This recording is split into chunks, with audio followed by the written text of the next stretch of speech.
Welcome to Nature's Neighbor on AM 1230 KPRL. Nature's Neighbor. We're live and local and all about living sustainably right here on the Central Coast. Good afternoon, Central Coast. Good afternoon to everyone out there. This is your host, Melanie Blankenship, sitting in the KPRL studio with our boy, Chad Stevens. And once again, Mr. Lowell from Precision Ag. We are going to continue this conversation about GMOs, genetically engineered crops. But first, let's talk a little business in the sense of what is going on at Nature's Touch Nursery and Harvest, which is home turf for Melanie Blankenship, where I feel like I'm there more now than I am actually at home. So, with that being said, I want to remind everyone out there in the community that every Thursday, no matter what, from 4 to 6 p.m., we offer a free community meal that it's not about any type of income or lack of thereof or whatever. What it's about is a seasonal meal that is there to share with my community, and whatever we have extra or available, we will have it there on the big pine table there inside the store, which we call our teaching table. Please help yourself. We ask that you bring a bowl and a spoon so that we can save some money on dishes. So please, and also water. We can save money on water too. So please bring a bowl and a spoon, and please come enjoy between 4 to 6. It is first come, first serve. And so, and when I'm not totally crazy, I do post it on Facebook on the Nature's Touch as well as Nature's Food Facebook page to let you know what's on the menu for that day. I can tell you, give you guys a little heads up, but spinach is in major availability, as well as spring onions, spring garlic, rice. We have our first Moss Organic has just shipped us in some really good medium grain brown rice. So we have rice. So we've been doing a lot of rice dishes as well. So let you guys know, it's free to the community, and please come and enjoy. Also, our nursery is transforming. The plant nursery, you know that Nature's Touch Nursery and Harvest is all about being an edible plant nursery, and it is starting to come alive. We are now taking special orders for heirloom tomatoes, peppers, eggplant, muskmelon, squash, okra, cucumbers. Okay, so what's the difference between a cucumber and a muskmelon? Just depends on where they were originally from, because they're all the same. So Armenian cucumber or a soft-skinned cucumber is related to a honeydew, as well as it's related to a cantaloupe. So know that those are all in the muskmelon families, and so we have all of that. We have a little bit of availability out in the store right now for all of the North County greenhouse growers, because yes, I know it feels like summer out there, but it is not. And we will get cold again, I guarantee it. So a frost will wipe out those tomato plants if you already have planted them. So please be careful. But for all the greenhouse growers, we have availability inside the store. But we are taking special orders so that we can hold them in the greenhouse for you and have them available for you, exactly the variety that you want when you are ready to plant them. We are doing discounts on flats of plants. So come on in, get your flats ready. Let's get our gardening season going. Then, for all the people who don't want to plant a garden or don't have access to plant a garden, know that Nature's Touch Nursery and Harvest puts together a harvest basket, aka a CSA, but we don't call it a CSA because we use a multiple of groups of growers that help supply those harvest baskets. Everything is picked within 24 hours that goes into those baskets. Everything is farmed organic and beyond. The beyond means biodynamic, which I myself farm biodynamically. And with that, we are offering a special of 1 week free with any 6-month or more commitments. We're offering a 6-month, 9-month, as well as a year commitment. On that year commitment on the small basket, which is a $20 equivalency of produce, if you sign up for a month, it actually makes it $10.50 a week. So, and that's a guaranteed every week of harvest for 52 weeks. So if you don't have the ability to grow, or you want to supplement, or you just want to have some fresh, just picked fresh, good food, know that Nature's Touch Nursery and Harvest is there to help you, as well as Nature's Food. Nature's Food is our licensed kitchen, which is right inside there. We can make you custom-made meals. We can make you a meal of however you want, juices, smoothies, as well as we just got an agreement with Strauss Dairy, which is out of Marshall, which is 100% grass-fed dairy, who is going to be shipping us weekly 3 pounds of ice cream. No, honey, you cannot have any access to that, or nor my children. But we're going to start serving ice cream on a cone.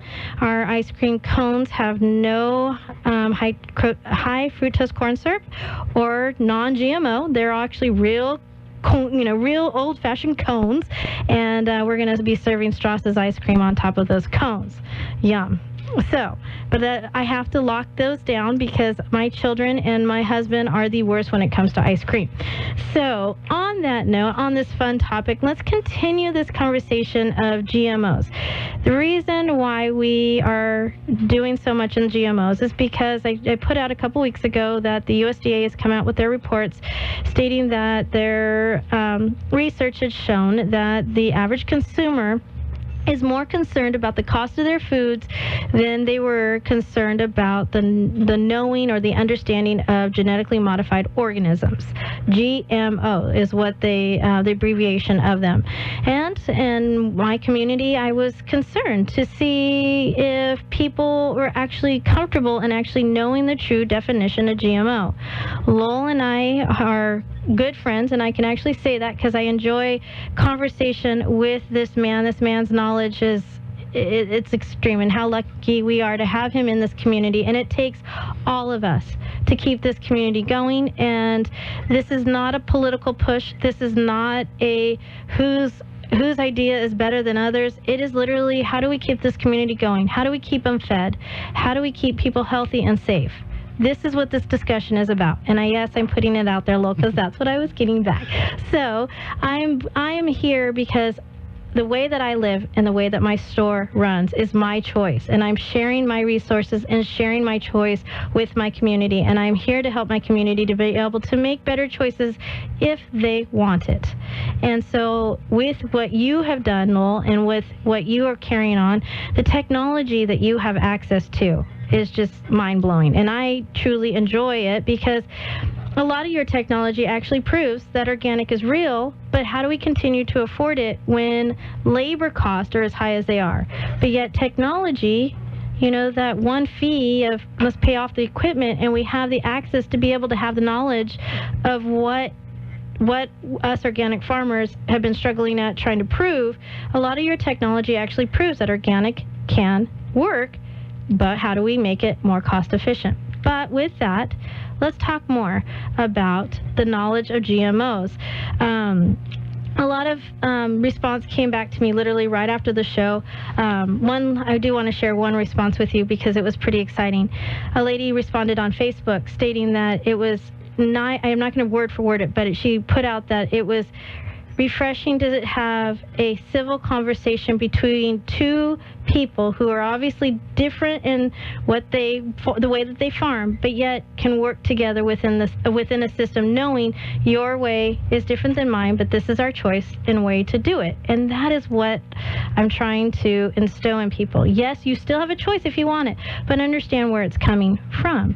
Right. One of the nicest things about working with Melanie is I think we both embrace diversity, that there are many ways to get from here to there. And the other thing I really enjoy about Melanie is a lot of people think organic means not scientific, and that's not the case at all. I mean, most of the organic growers I know are very scientific, very concerned about the weather patterns and things like this. And they may want to follow it even closer because their practices maybe rely more closely on weather conditions and things like that. And our everything we do is directly affected by weather. I mean, there's if we're not completely in tune with exactly what's going on, hands deep in it, I mean, there's no give. If the weather fluctuates in one sense or another, it drastically affects everything that we do.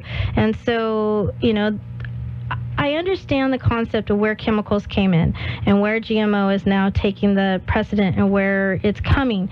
But at the same time, my way of living is I am trying to avoid any chemical, and I'm trying to avoid any GMO. And until people actually understand what they're actually asking for, you know, there's so much out there too. I think we all can agree with this, that a lot of the information that is in our media, like I pulled up, you know, when Lowell and I finished our show last week, he wanted me to do some more research on genetically engineered wheat. And what I keep coming up with is a lot of, you know, the contamination part of it. Do you want to kind of just emphasize a little bit more on the genetically modified wheat? Sure. The one of the big pushes in the genetically engineered crops is 95% of them have not been food products. They are products that, like cotton, or they're feed corn that's going to go to cattle or something like that. So most of them are not food crops that we would go from field to fork. Yeah. We don't do that with them. But there are a few. There's no reason we couldn't do that with an edible commodity like papayas. They've done it with papayas. I have a question on that thought really quickly. Are you familiar with the Flavor Saver tomato? Yes, Okay. Very much. Okay, because that did hit the edible market. Right. And got recalled. Right. Okay, so, Yes. okay, we'll go into that more, but continue, I'm sorry. But like I said, there was no reason that edible crops, like wheat, couldn't be genetically engineered. And they did some experiments with it in the Pacific Northwest a few years ago, 3 or 4 or 5 years ago, and then for whatever reason decided not to bring that product to market. It's not like they didn't make it, but they decided not to bring it to market. It turns out that there was a field where they must have, and I don't, well, first off, the real details are not known yet. Yeah. But it sure appears that there was a field where they had planted a test crop of the genetically engineered wheat. They had harvested it, dished it up, and thought there was no wheat left in the field. And then with the winter rains, some of the previous year's wheat grew. The grower came in and sprayed it with Roundup, trying to kill it, to get ready to plant this year's crop. Not that the wheat was going to, the genetically engineered wheat was going to be in the crop that was planted. And he noticed that the wheat plants that were coming up didn't die when he sprayed them with Roundup. So he said, oh, there must be genetically engineered Roundup ready wheat in my field. And there wasn't supposed to be. And so I think you mentioned he himself notified the authorities that, you know, we've got something here that we shouldn't have. Yeah, and so again, for me personally, I mean, how alarming is this? I mean, is this science that is getting too big for us to keep our hands on? I mean, I understand that we have to test crop to understand what, you know, things are going on. I shared this with the gardening class this week, and where we were talking about, you know, this year I'm not going to test grow any of my, you know, ornamental herbs or culinary or medicinal herbs because we just don't have the water. But even organically, I grow things, testing things just to see the viability of things, the germination of things, to test things strongly in order to keep things carrying on. You know, I have to make the decision as a farmer, does something live or die? And so, you know, this is where I understand that test cropping has to happen, but how do we do this safely, Lowell, where something like this, just this little testing is not being managed or controlled properly? So, with that thought, we will continue this conversation after the messages. Give us a call, 238-5775, 238-KPRL. We'd love to hear your comments, concerns, questions. Be a part of this. We'll be back shortly right after these messages.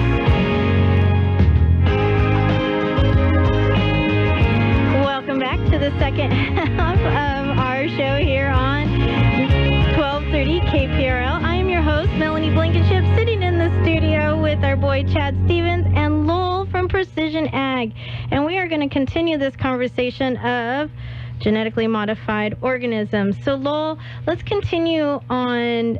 Let me just throw it out there. Like, where do you stand on them? You know, I know that your history is in them, and you've been hands-on with the technology of them.